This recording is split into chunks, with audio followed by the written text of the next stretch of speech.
నిర్ణయం తీసుకున్నట్లు తెలుస్తుంది. బేగంపేటలో పార్టీ నాయకులతో భేటీ అయిన జీవన్ రెడ్డి కాంగ్రెస్ పార్టీపై ఆగ్రహాన్ని వ్యక్తం చేస్తున్నారు. తన ప్రమేయం లేకుండానే అన్ని జరిగిపోతున్నాయంటూ బీఆర్ఎస్ ఎమ్మెల్యే సంజయ్ కుమార్ చేరికను ఉద్దేశిస్తూ కామెంట్ చేశారు. పార్టీ మారే ఆలోచన లేదంటూనే బీజేపీ బీఆర్ఎస్ నుంచి ఎవరూ తనను సంప్రదించలేదన్నారు. తన నిర్ణయం తనను తీసుకోమని తనకు సంకేతం అందిందన్నారు. ఎమ్మెల్సీ పదవికి రాజీనామా చేసి పల్లెలన్నీ తిరుగుతానని జీవన్ రెడ్డి తెలిపారు. ప్రజల అభిప్రాయం మేరకే నిర్ణయం తీసుకుంటున్నట్లుగా తెలిపారు.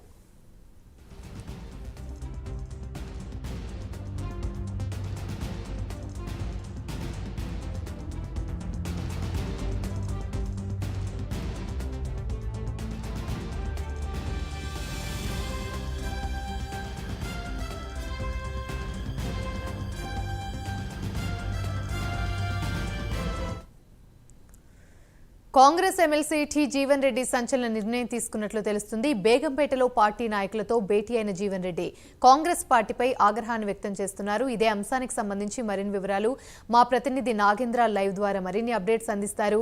నాగేంద్ర, చెప్పండి. Thank you Yamini.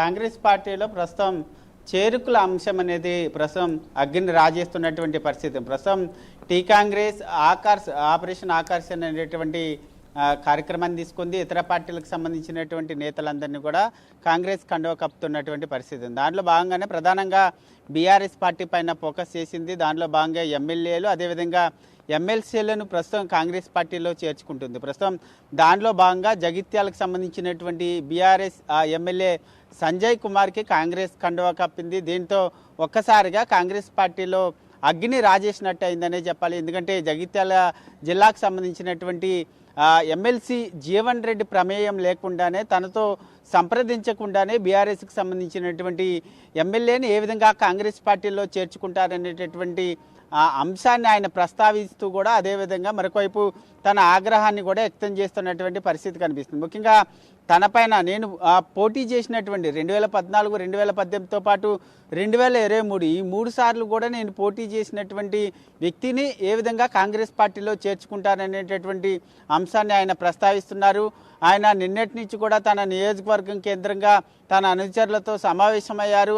వారి అభిప్రాయాలను తీసుకొని ముందుకు వెళ్తానంటూ కూడా చెప్పడం జరిగింది. దానిలో భాగంగానే నిన్న ఆయన అనుచరులతో భేటీ అయితే తాజాగా ఈరోజు హైదరాబాద్ చేరుకొని బేగంపేటలో ఉన్నటువంటి ఆయన నివాసంలో ప్రస్తుతం ఆయన అనుచరులతో సమావేశమయ్యారు. ఆయన తన ఎమ్మెల్సీ పదవికి రాజీనామా చేయడంతో పాటు అదేవిధంగా ప్రతి పల్లెకి తిరిగి ప్రజల అభిప్రాయాలను తీసుకొని నేను ముందుకెళ్తానంటూ కూడా ఆయన చెప్తున్నటువంటి పరిస్థితి కనిపిస్తుంది. ఇప్పటికే నిన్న ఆయన జగిత్యాల జిల్లా కేంద్రంగా ఇప్పటికే మంత్రి శ్రీధర్ బాబు అదేవిధంగా బట్టి విక్రమార్క మరొకవైపు ఢిల్లీలో ఉన్నటువంటి ఏఐసిసి వ్యవహారాల ఇన్ఛార్జ్ దేవదాస్ మున్సీ సైతం ఎమ్మెల్సీ జీవన్ రెడ్డితో మాట్లాడడం జరిగింది. మీరు ఎటువంటి నిర్ణయాన్ని తీసుకోవద్దు అంటూ కూడా వారంతా కూడా బుజ్జగించేటటువంటి ప్రయత్నం చేశారు. అయినప్పటికీ ఆయన వెనక్కి తగ్గినటువంటి పరిస్థితి లేదు. మరి కాసేపట్లో 12:30కి అసెంబ్లీకి చేరుకొని అసెంబ్లీ సెక్రటరీకి నా రాజీనామాని ఇస్తానంటూ కూడా ఆయన చెప్పడం జరిగింది. దీనికి సంబంధించినటువంటి అంశంలో మరోసారి అలర్ట్ అయినటువంటి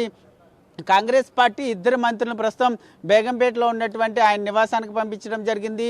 మంత్రి శ్రీధర్ బాబుతో పాటు బట్టి విక్రమార్క ఇద్దరు కూడా ప్రస్తుతం జీవన్ రెడ్డి నివాసంలో ఆయనతో భేటీ అయ్యారు. భేటీ అయ్యే సందర్భంగా ప్రధానంగా ఆయనకి ఇచ్చేటటువంటి గౌరవం కానీ ముఖ్యంగా పార్టీ ఆయన పట్ల ఉండేటటువంటి ప్రాధాన్యతను జీవన్ రెడ్డికి వివరిస్తున్నటువంటి పరిస్థితి కనిపిస్తుంది. మరి జీవన్ రెడ్డి ఆ 2 మంత్రుల మాట వింటారా లేదా అన్నది చూడాలి. ఎందుకంటే ఆయనకి సంబంధించినటువంటి నియోజకవర్గంలో ఆయన ప్రమేయం లేకుండానే పార్టీ అన్ని నిర్ణయాలు తీసుకుంటుందంటూ కూడా ఇప్పటికే ఆయన చెప్తున్నటువంటి నేపథ్యంలో ప్రస్తుతం ఆయనకు సంబంధించినటువంటి అంశంలో కాంగ్రెస్ పార్టీ ఏ విధంగా ముందుకు వెళ్తుంది, అధిష్టానం నుంచి హైకమాండ్ నుంచి ఆయనకి ఏమైనా ఆదేశాలు జారీ చేస్తారా లేదా ఆయన్ని మానాన ఆయన వదిలేస్తారా? ఎందుకంటే ఇప్పటికే ఆయన మాట్లాడుతూ కూడా ఆఫ్ ది రికార్డ్ తన నిర్ణయాన్ని తను తీసుకోవాల్సిన సంకేతాలు ఇచ్చారనేటటువంటి అంశాన్ని కూడా ఆయన ప్రస్తావించినటువంటి నేపథ్యంలో ప్రస్తుతం శ్రీధర్ బాబు బట్టి విక్రమార్క మాటలను ఆయన విని ప్రస్తుతం పార్టీలో కొనసాగుతారా, ఎమ్మెల్సీ పదవికి రాజీనామా చేస్తానంటూ కూడా చెప్పినటువంటి